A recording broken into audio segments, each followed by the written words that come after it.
شیعہ اور سنی اسلام کے دو بڑے فرقے۔ There's no Shia Sunni in Islam. ایک ہی اسلام کو فالو کرنے کے باوجود آج یہ دونوں فرقے ایک دوسرے سے بے حد اختلاف میں ہیں۔ Rivals for centuries. If they get one, we have to get one. Well, Iran's Ayatollah Khomeini has issued a warning to Saudi Arabia. Both Tehran and Riyadh are formidable rivals. They have fought most wars in the region. آخر ان دونوں countries میں، ان دونوں فرقوں میں اتنا اختلاف ہونے کی وجہ کیا ہے؟ یہ جاننے کے لیے اس ویڈیو کو آخر تک ضرور دیکھنا کہ یہ فرقے آخر بنے کیسے۔ اس حقیقت کو جاننے کے لیے ہمیں ہسٹری کو دوبارہ سے پڑھنا ہوگا۔ اللہ کے نبی حضرت محمد صلی اللہ علیہ وآلہ وسلم کو وفات سے کچھ عرصہ پہلے اللہ کی جانب سے یہ حکم ہوا کہ آپ آخری حج ادا کیجیے۔ اللہ کے حکم کی اطاعت کرتے ہوئے نبی صلی اللہ علیہ وآلہ وسلم مکہ کی طرف روانہ ہوئے، جہاں آپ نے 1.25 لاکھ حاجیوں کے ساتھ حج ادا کیا۔ حج کی ادائیگی کے بعد نبی صلی اللہ علیہ وآلہ وسلم ایک راستے سے گزرے جسے مقام غدیر خم کہا جاتا ہے۔ یہاں ٹھہرنے کے بعد ادھر سے ہی راستے تمام مسلمانوں کے الگ الگ ہوئے ہیں، یعنی یہ وہ راستہ تھا کہ جس کے بعد مسلمان جدا ہوئے ہیں۔ نبی صلی اللہ علیہ وآلہ وسلم نے اصحاب کو حکم دیا کہ میرے لیے ایک پالان کا ممبر تیار کرو۔ چنانچہ نبی خدا کے حکم کی تعمیر کی گئی، فوراً ممبر تیار ہوا۔ پھر نبی خدا صلی اللہ علیہ وآلہ وسلم اس ممبر پر چڑھے اور آپ نے لوگوں سے مخاطب ہو کر فرمایا کہ موت برحق ہے، کوئی بحث نہیں کہ کب فرشتہ مجھے آگ لے اور مجھے موت کی دعوت دے اور میں اس کی دعوت کو قبول کروں۔ اس لیے میں تمہارے درمیان 2 برابر کی چیزیں چھوڑ کے جا رہا ہوں، ایک خدا کی کتاب اور دوسرا میرے اہل بیت۔ جب تک تم ان سے وابستہ رہو گے تم کبھی بھی دور نہ ہوگے۔ پھر اس کے بعد آپ نے حضرت علی علیہ السلام کا ہاتھ بلند کیا اور پھر فرمایا کہ جس کا میں مولا ہوں اس کے علی مولا ہیں۔ یا خدا ان لوگوں کو دوست رکھ جو علی سے دوستی رکھتے ہیں اور انہیں دشمن رکھ جو علی سے دشمنی رکھتے ہیں۔ عربی میں مولا کا معنی لیڈر ہوتا ہے، یعنی رسول خدا اپنے بعد حضرت علی علیہ السلام کو لوگوں کا لیڈر بنا کر گئے ہیں، جس کے بعد ہر ایک نے آپ کو مبارکباد پیش کی، یہاں تک کہ حضرت عمر نے بھی آپ کو مبارکباد پیش کی اور یہ کہا کہ مبارک ہو یا علی، آج آپ ہر مومن عورت اور مومن مرد کے مولا بن چکے ہیں۔ کچھ عرصے کے بعد رسول خدا صلی اللہ علیہ وآلہ وسلم کی طبیعت ناساز رہنے لگی، یعنی آپ کی شہادت کا وقت قریب آ چکا تھا۔ گویا کہ آپ نے اپنے اصحاب سے فرمایا کہ مجھے اس وقت کاغذ اور قلم لا دو تاکہ میں تمہیں کچھ وصیت لکھ دوں کہ جس کے بعد تمہارے درمیان کوئی اختلاف نہ ہوگا۔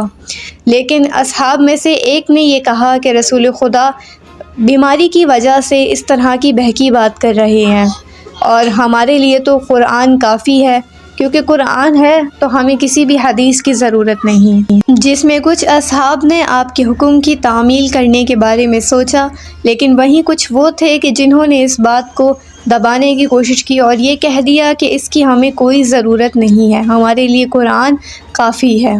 یہ منظر دیکھنے کے بعد رسول خدا صلی اللہ علیہ وآلہ وسلم ناراض ہوئے اور آپ نے فرمایا کہ مجھے تنہا چھوڑ دو، مجھے اکیلا رہنے دو۔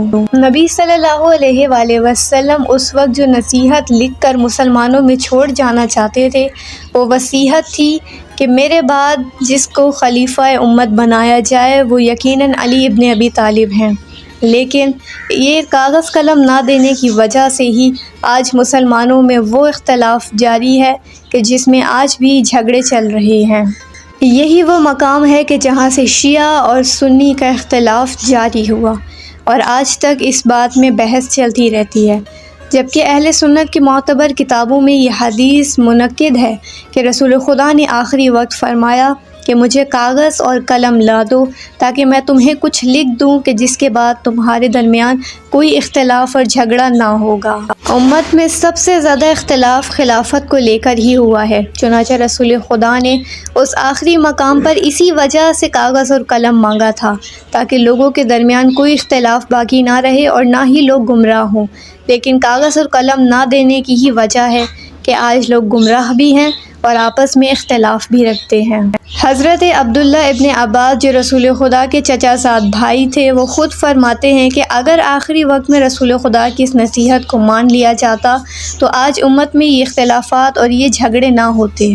ان کا یہ کہنا تھا کہ نبی خدا صلی اللہ علیہ وآلہ وسلم کے ساتھ جو بھی کچھ ہوا وہ بے حد غلط تھا، اور کمال کی بات یہ تھی کہ عبداللہ ابن عباس کافی عرصہ مولا علی کی خدمت میں رہے۔ اس واقعے کے تقریباً 4 دن بعد رسول خدا صلی اللہ علیہ وآلہ وسلم 28 صفر اس دنیا فانی کو ہمیشہ کے لیے پردہ فرما گئے۔ سب لوگ جنازے کی تیاری میں تھے کہ وہیں کسی نے خبر دی کہ امت ابھی نئے خلیفہ کی تلاش میں نکلی ہوئی ہے۔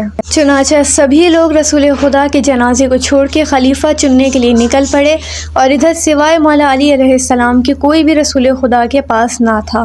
چنانچہ رسول خدا کو غسل اور کفن خود مولا علی علیہ السلام نے دیا۔ صرف مولا علی ہی نہیں بلکہ حضرت زبیر، حضرت عباس اور حضرت بلال حبشی بھی رسول خدا صلی اللہ علیہ وآلہ وسلم کے جنازے میں شامل تھے۔ حضرت سلمان، حضرت مقدار اور حضرت عبادہ بھی رسول خدا کے جنازے میں شرکت آمیز تھے۔ وہیں دوسری طرف بنو ثقیفہ کے لوگ اپنا خلیفہ چننے میں مصروف تھے۔ کسی نے کہا کہ رسول خدا قریش میں سے تھے، لہٰذا اگلا خلیفہ بھی قریش سے ہی ہونا چاہیے، لیکن وہاں کے لوگوں نے اس بات پر کوئی کان نہ دھرا اور اپنے ہی لوگوں کو خلیفہ بنا ڈالا۔ یہ بالکل ایسا ہی تھا جیسے اکثر مقام پر ہوتا ہے کہ جسے اپنی طرف سے چن لیا جائے اسے ہی خلیفہ بنا دیا جاتا ہے، مگر کوئی ووٹ ڈالنا یا کوئی بھی قسم کا فیصلہ حق پر نہیں ہوتا۔